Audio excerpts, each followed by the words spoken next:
Cimeira reúne países africanos na Rússia. Moscovo procura reforçar alianças políticas e militares em África e na Ásia.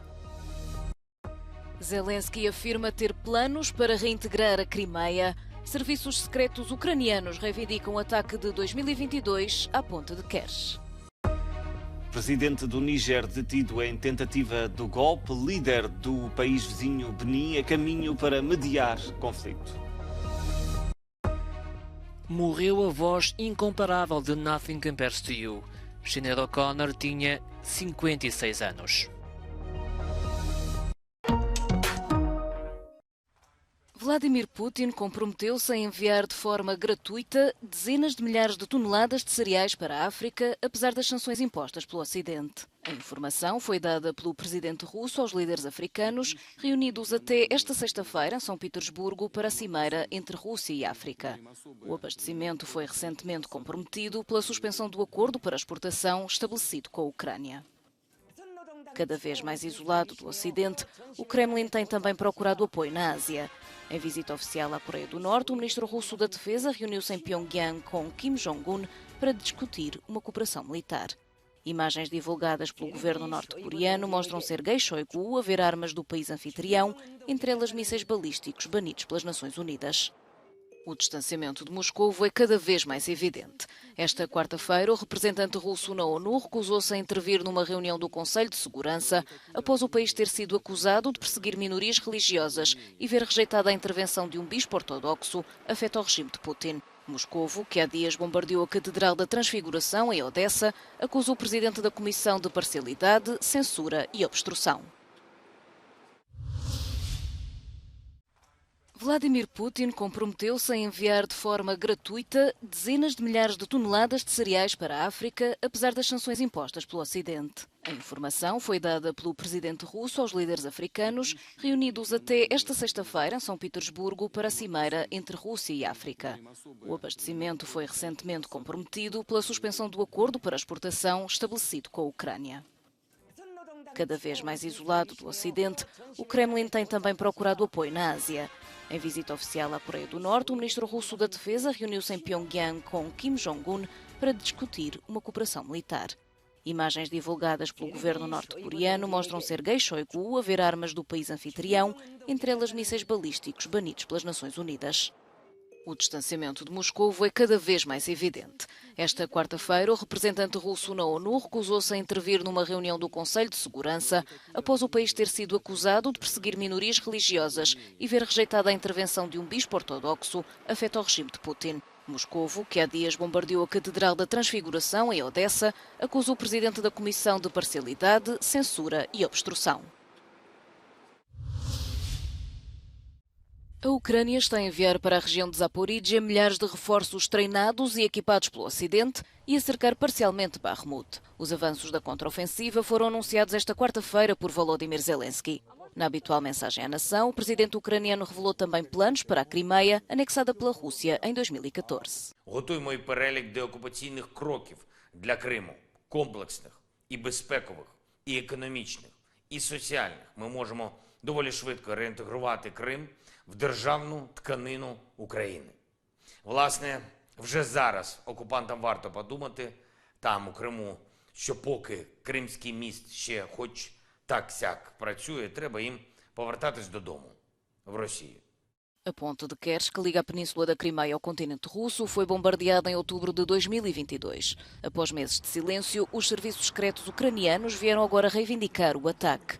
O ministro ucraniano da Defesa tinha já admitido que a infraestrutura faz parte da lista de alvos oficiais do país.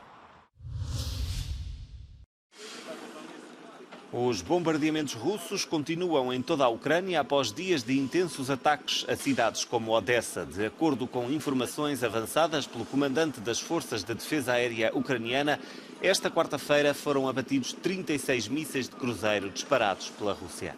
Em Toretsk, na região de Donetsk, os bombeiros foram alvo de fogo de artilharia enquanto combatiam os incêndios florestais numa zona que fica perto da linha da frente de combate e onde são frequentes bombardeamentos intensos. Não há indicação se algum elemento das equipas de combate aos fogos ficou ferido. Os combates no terreno intensificam-se. As câmaras de vigilância dos soldados ucranianos captaram a violência de uma batalha em Luhansk.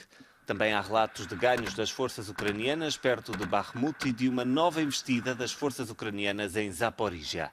A escalada dos combates em torno de objetivos-chave para Kiev sugere que a Ucrânia pode estar a entrar numa nova fase da sua contraofensiva 8 semanas após o início das operações. Até aqui, e apesar da chegada diária de armas ocidentais, o ritmo da contraofensiva tem aumentado lentamente. As posições russas bem defendidas têm travado avanços significativos.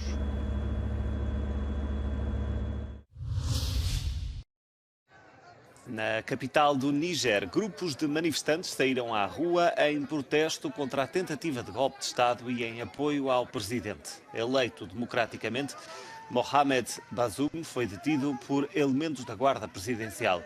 A tentativa de golpe mereceu a condenação da comunidade internacional. A União Africana, França, Estados Unidos e a União Europeia condenaram a ação e apelaram à libertação do presidente Bazoum e da família. Os soldados do Níger, que dizem representar forças de defesa e segurança, anunciaram na televisão que derrubaram o governo, dissolveram a Constituição e fecharam as fronteiras. O presidente do Benin, país vizinho, está, ao que tudo indica, a caminho para mediar o conflito como representante da Comunidade Económica dos Estados da África Ocidental. Même quand ce qui n'est pas acceptable se fait, il faut que dans la paix, on puisse corriger cela. C'est notre première option. Nous pensons que ce sera avec succès. O presidente Mohamed Bazoum faz parte de um grupo cada vez menor de líderes pró-ocidentais na região do Sahel. Foi eleito há 2 anos na primeira transferência de poder pacífica e democrática do país desde a independência de França na década de 60. Bazoum assumiu o comando de um país devastado pela pobreza e com uma história de turbulência crónica.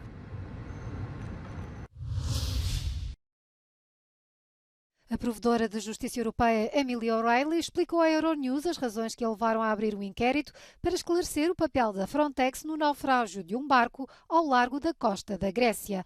O incidente a 14 de junho causou a morte de cerca de 500 pessoas, apesar do barco ter sido avistado pelas autoridades. I think I help to make what is invisible visible, and after that, political decisions, choices can be made in relation to it. But the important thing, the important work that I will do and the Greek Ombudsman will do, is that we will lay independently the facts out there. This tragedy happened on the 14th of June, and we still don't have clarity as to the facts surrounding it, where responsibility lies, where accountability lies. Após o naufrágio do barco Ariana, foram levantadas muitas questões sobre as interações entre a Guarda Costeira grega e a Frontex, que é a Agência Europeia de Fronteiras e Guarda Costeira. A Frontex disse que ofereceu assistência às autoridades gregas depois do barco sobrelotado ter sido avistado. A versão grega é que quem manobrava o barco recusou a ajuda oferecida porque queria ir para a Itália. Mas a provedora europeia não está convencida da validade destes argumentos. If Frontex was aware that there was a ship, obviously they could clearly see it was overcrowded. So they offer their assistance or whatever to the Greek Coast Guard. They're sent somewhere else. And at that point, what is Frontex supposed to think? So I don't think it's down to the narrow legal basis as between the competence of a member state and the competence of Frontex in relation to what happens when hundreds of people are in imminent danger of dying. And in fact, hundreds of people ultimately did die. So it's sort of untangling all of those relationships and responsibilities. And of course, as you know, there's politics in all of this as well. A Frontex disse que pretende cooperar plenamente no inquérito, mas voltou a sublinhar que não coordenava as operações de busca e salvamento, porque essa é uma competência das entidades nacionais. A Reserva Federal dos Estados Unidos aumentou os juros para 5,5%, uma subida de 25 pontos base que coloca a taxa diretora em máximos de 22 anos. O limite superior do intervalo dos juros estava nos 5,25%. O aumento do custo dos empréstimos, anunciado esta quarta-feira pelo Banco Central norte-americano, surge para tentar arrefecer a economia e travar a subida da inflação. A medida surge após uma pequena pausa em junho no aumento dos juros e representa o 11º aumento desde o início de 2022. Restoring price stability is essential to set the stage for achieving maximum employment and stable prices over the longer run. To conclude, we understand that our actions affect communities, families, and businesses across the country. Everything we do is in service to our public mission. We at the Fed will do everything we can to achieve our maximum employment and price stability goals. Apesar deste ciclo de subidas de taxas de juro, o mais agressivo nos últimos 40 anos da história da Reserva Federal dos Estados Unidos, a economia norte-americana mantém-se robusta, com o desemprego ainda perto de um mínimo histórico. Esta quinta-feira será a vez do Banco Central Europeu revelar se também vai subir os juros. A previsão é de um aumento de 25 pontos base, colocando a taxa diretora nos 4,25%. Os bancos da zona euro registaram uma queda acentuada na procura de empréstimos às empresas, tendo atingido o nível mais baixo de que há registro. Uma situação semelhante verifica-se na procura de crédito à habitação. Mas o objetivo de situar a inflação nos 2% após os recentes máximos históricos deverá levar o BCE a anunciar uma nova subida das taxas. Morreu Sinéad O'Connor. A irlandesa tinha 56 anos e ficou conhecida há mais de 30 pela versão de Nothing Compares to You, um original de Prince.